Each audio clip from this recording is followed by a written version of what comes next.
in a continuation of my series, Anatomy of a Mountain Town, sitting down with the folks of Salida that have enriched it, changed it. I hate to say make it better because this town's always been awesome, so I kind of stop at that. But when you go on vacation, you eat at the restaurants and you go to the places and see the people guiding rafts and mountain bike rides and work at the bike shop, you kind of wonder, man, how does that guy make it here? What's his life like? How do you start a business in a mountain town? Well, that's what we're doing in this series. And I've known a lot of these people that I've talked to just kind of, through other people or visiting their restaurants. And this is one of my favorite restaurants in all of Salida. When we came here in 2016, we hit Sweetie's Sandwich Shop. And I made the claim I was going to eat every sandwich on the board. Never happened because I fell in love with the Don Draper, but also fell in love with the delectables, the sweets. There was a pop-up donut shop at one time when we lived here. And the mastermind behind all of this is my guest today, Sarah Gartzman. Oh my gosh, that was the nicest intro ever. I love Sweetie's. It was Thank you so much. always, and I always look back to coming back here and hitting that Don Draper because it's a little heavy afterwards, though. I always make sure I've done a bike ride or something because once you do a Don Draper, you're good for till dinner time anyways. 100%. Yeah. What's on the Don Draper, Sarah? So the Don Draper's a hot sandwich on sourdough with mayo, pastrami, caramelized onions, roasted green bell peppers, horseradish Havarti cheese, and then after it comes out of the toaster, we put arugula, spinach, and red onions on it. It's one of my favorite sandwiches. That's the genius that I think most places don't understand is the arugula needs to go on the hot sandwich afterwards so it wilts it just a little bit. Do people put it on before? That seems... No, they'll put it on a cold... on a cold sandwich. And then it's like kind of straw-ish. Here's what's really crazy is arugula is a pretty precious commodity. It's usually iceberg lettuce you get on sandwiches. Yeah.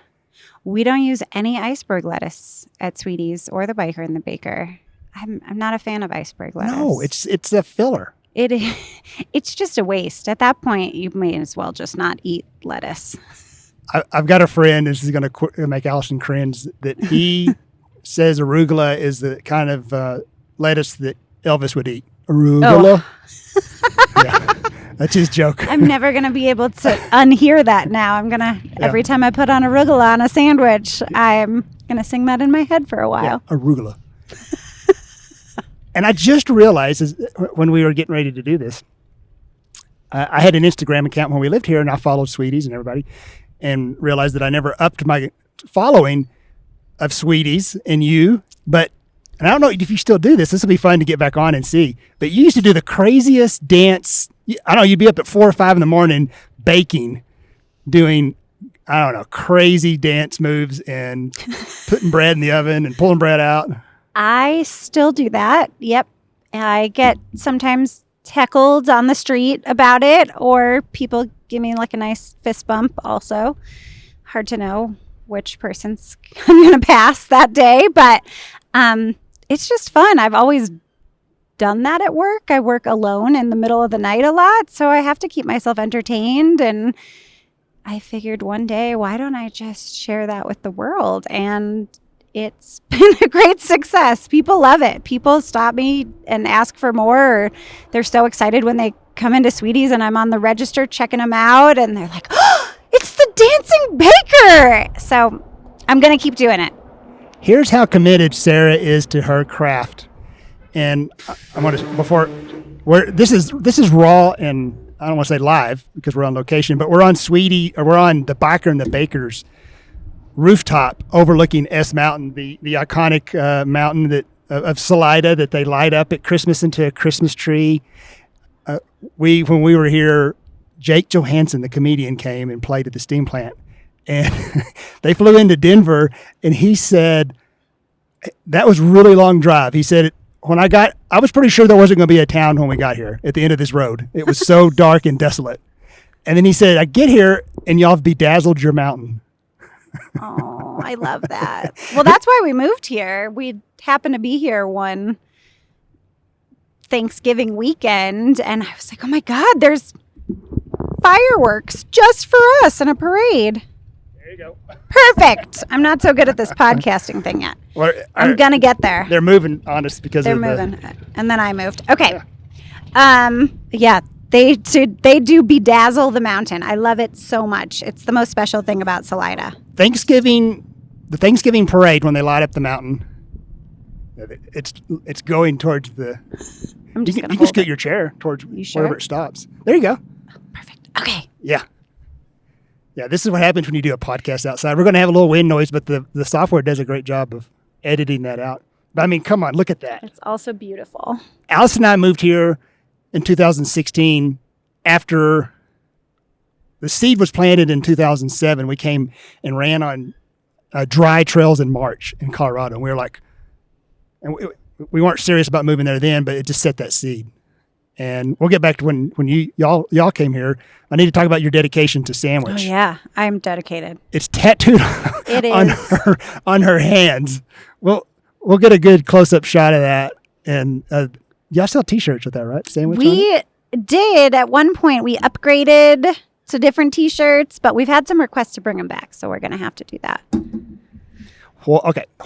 Let's get into your origin story. Yeah. Yours and Rob, your husband. My husband is Rob. Yep. He's downstairs making sandwiches right now. I mean, hard working guy. Here's a pretty good meat smoker.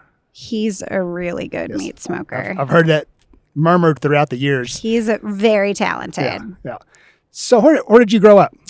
I grew up in Chicago, just 12 miles north of the city, in Evanston, which is like the first suburb of Chicago, Purple Line, if you take the L. Yeah,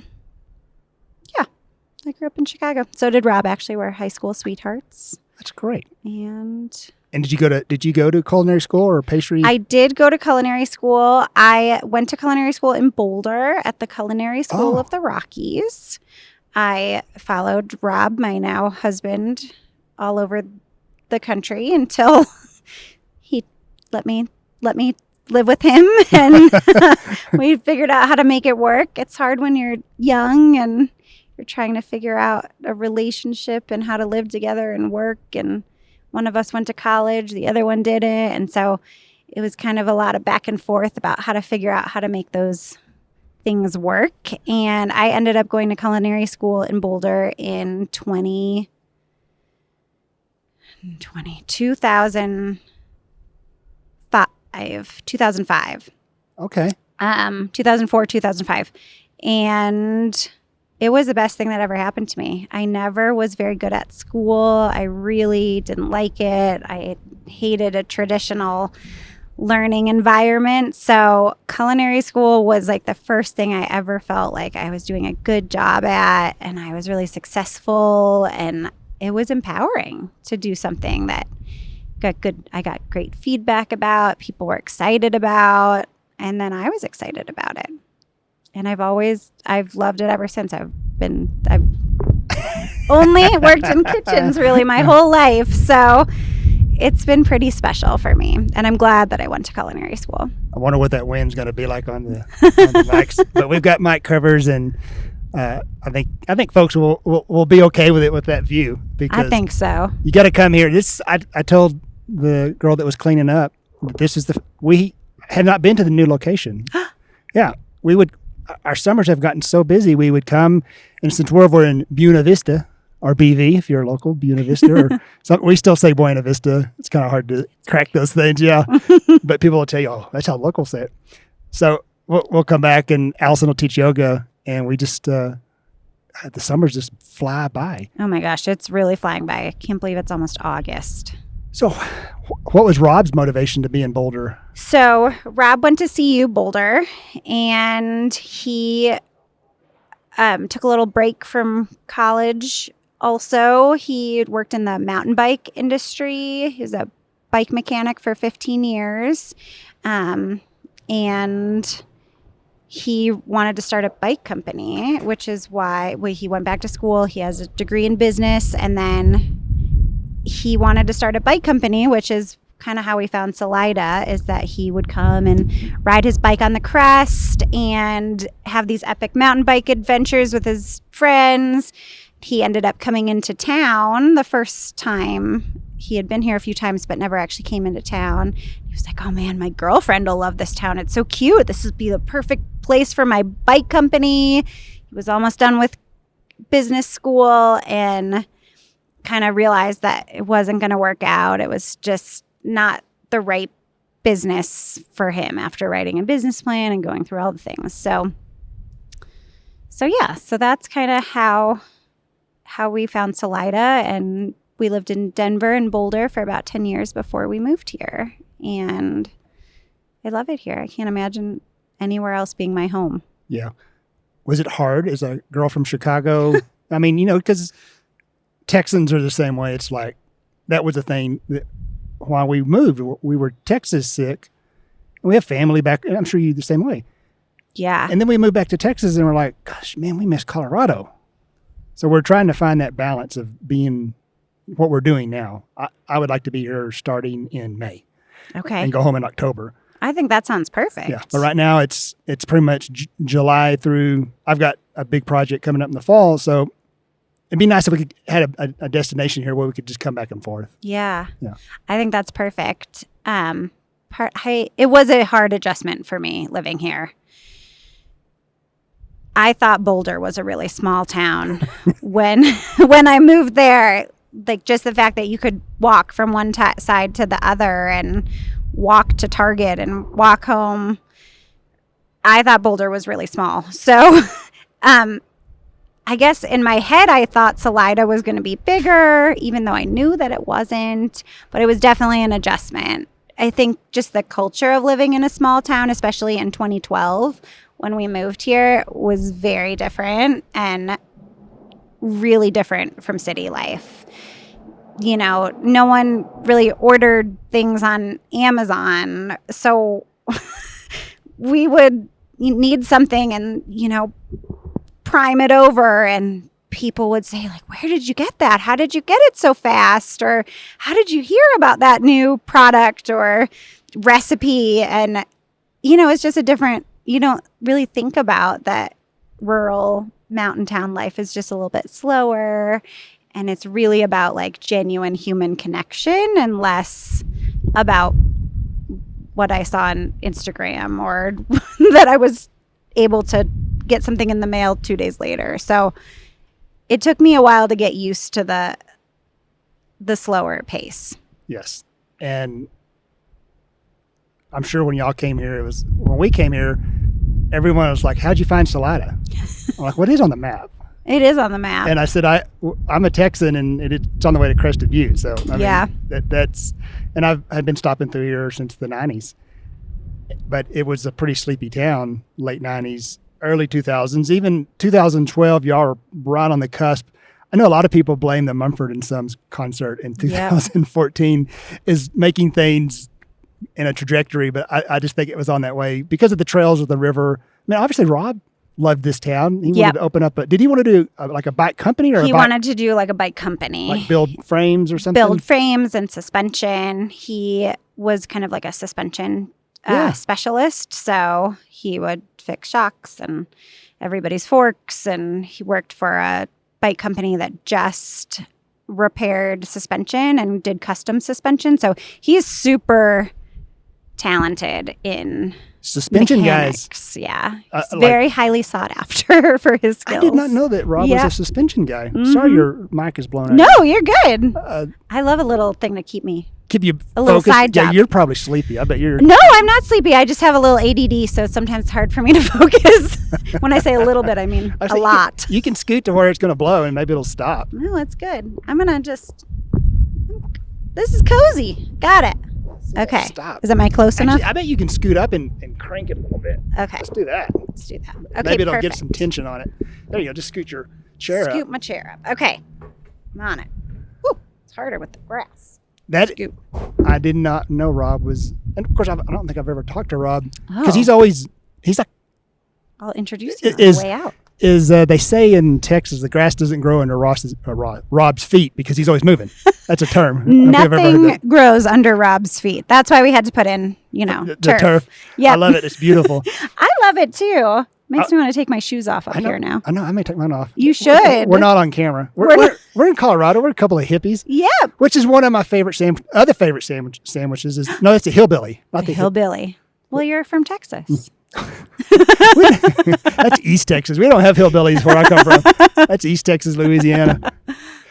Our suspension guy, like anybody that can work on suspension, especially bike suspension, because it's very, very technical and there's a lot of moving. You open up a fork on a mountain bike or a shock and you better know what you're doing because stuff is coming out of it.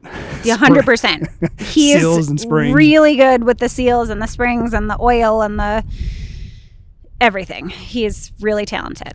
So when he was at CU, and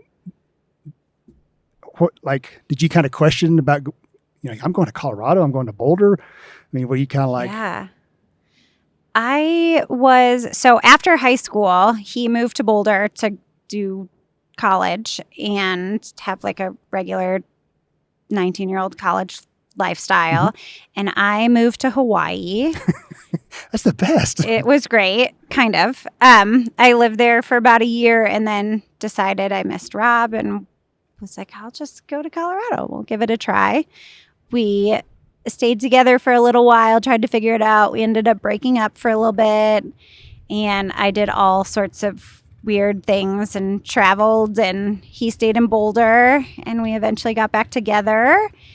And he had dropped out of school for a little bit, got really good at working on bikes, kind of got his dream job working on suspension, mountain bike suspension. They did moto suspension also at the company that he worked for, and then kind of just realized like I've already made it now. So what do I do next? And so we had these dreams of opening a bike company, starting something, making frames and suspension, and it just was going to take too much money. And he just, I think, got nervous about all of that and the lifestyle that was going to create. And we were in Salida. He was feeling all that pressure and kind of having that inner conflict about what do I do next. We were in Salida.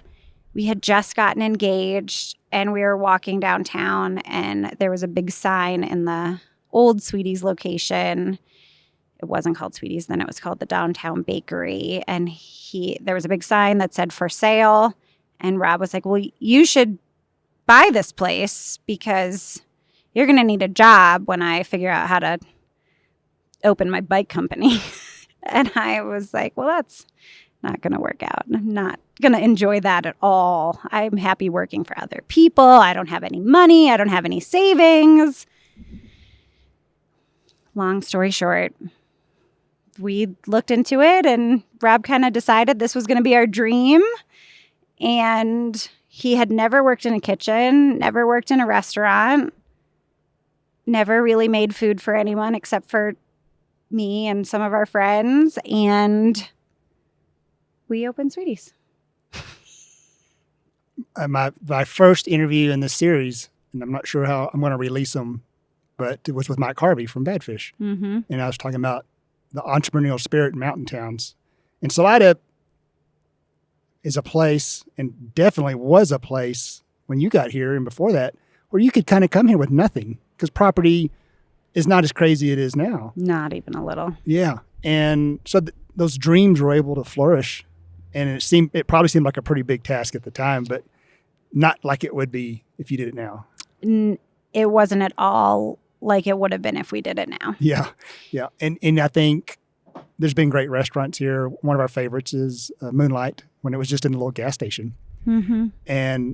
But Sweeties, I'm going to sing your praises, kind of became an anchor, especially for tourists and locals, because you could consistently get the same thing every single day. A lot of times it's tough to run a restaurant in a mountain town just from a consumer, because you go and they're like, you'll be a sign on the door of list of everything that you don't have. It's so frustrating when that happens. And I don't know, I've never been in Sweeties that was the case. You always seem to have what's on the menu. We try our best, and we have a huge menu. We have over 60 sandwiches and 15 salads on the menu, and we make over 50 different types of sweets and bars and cookies every day. So And we make everything in-house. All the ingredients that go on the sandwiches, some of the meats, we make in-house. So it's a lot of prep.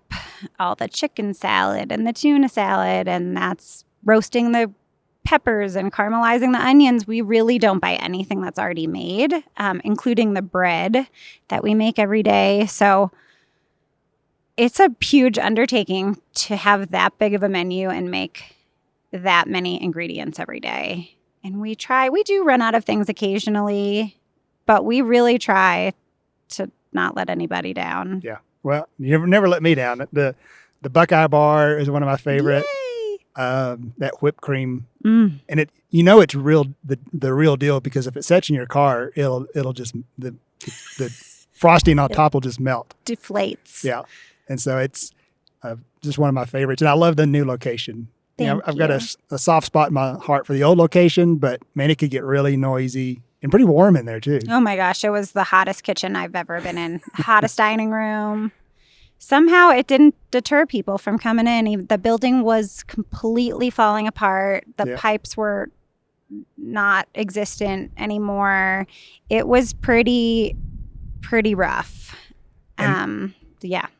And then y'all ran Sweeties until 2000. When did you open the Biker and the Baker? We opened the Biker and the Baker in 2017. Okay, I remember. We, in 2016, opened Mo Burrito, which we've now sold. And then, it's kind of been a lot of businesses in the past 12 years. So 2012, we opened Sweeties. 2016, Mo Burrito. We sold Mo Burrito in 2019. And then 2017, we opened the Biker and the Baker. In 2020, we started building our new location where we put the Biker and the Baker and Sweeties kind of together on different floors with one kitchen. And then in 2022, we started a consumer packaged goods company called Hey Sweetie. Yeah, I saw that. So we make some of our recipes. We have 12 different packages now of baking kits, and you can make some of our recipes at home.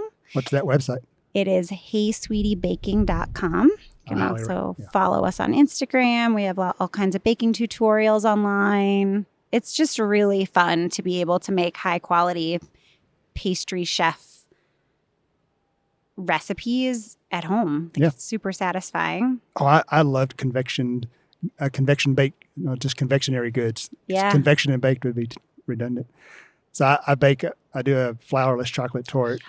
And so anytime there's a bakery in a mountain town, that's my go-to. And y'all's is one of the best. And I was always a big fan of the Little Red Hen. Is that right? The Little Red Hen with coleslaw. Oh, that's one of my favorites. But y'all have an exceptional bakery, good bread, good service. Did you always want to be a baker or a pastry chef? A lot of people have asked me that. I never knew what I wanted to do until I kind of started doing it. I never, as a kid, really had dreams of having a crazy career or life. I was really just kind of going day to day. I think I just hadn't really found something that felt like it was going to be who I was. So I loved culinary school, and I knew I wanted to work in that industry once I started working in kitchens and I went to school, but I didn't know that I wanted to do this until I started doing it. To be a restaurateur? I didn't know I wanted to be a restaurateur until I started doing it.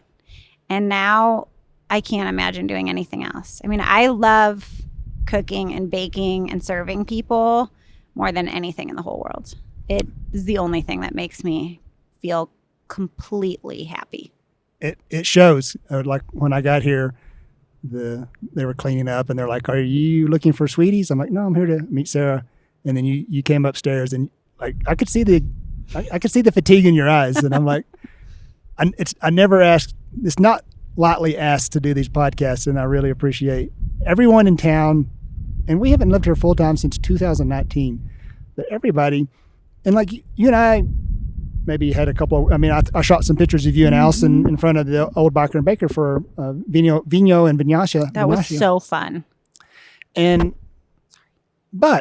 same thing with Mike Harvey. He and I have exchanged emails on a story I was doing with did a paddleboard tour, and I see everyone's, and PT Wood doesn't know me from anybody, but I do know enough people that he knows, and everyone's just been like, yeah, what are the and we're new. I mean, we're brand new, but we've had some really great guests, and I have been thinking about this story for years to pitch to a magazine, 5280 or somebody, of the anatomy of a mountain town, and you were always first on the list. You and Badfish and Oveja Negra and Tom Picorni was actually Tom or Joe Judd who built our house.